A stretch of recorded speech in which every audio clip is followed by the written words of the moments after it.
Somebody's saying, it's the worst. It ruined my health. Absolutely.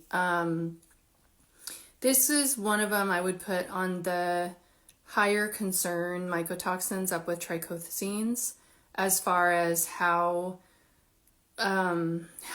much it can impact a body. So Chaetoglobosin, it's from Chaetomium mold. Chaetomium mold is a water lover. The reason why I said I kind of have it in the category of trichothecenes as far as bad guys is that the trichothecenes also come from water-loving molds. Why that's important is that that means there is a consistent water exposure in the home, that the aspergillus and penicillium that don't need a ton of water have actually gotten kicked out, and the bad guys have moved in because there's enough water that it's lakefront property. And that means you have a competitive environment, which means you're going to have more mycotoxins made as these molds fight it out. And what that means is that it's helping the Chaetomium mold break through the resistance of our immune system. It's also sharing resistance genes with all the other critters in your microbiome.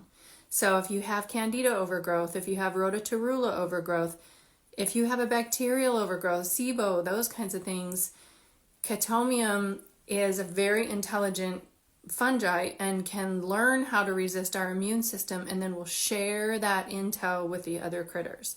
I'm praying they all add it because it is commonly found in a water damaged building. Guess where else that's found?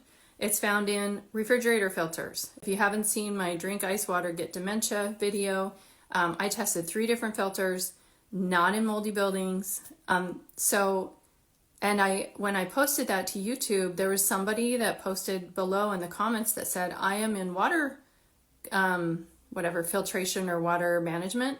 And he said, this is a really big problem for us in managing healthy water for municipalities.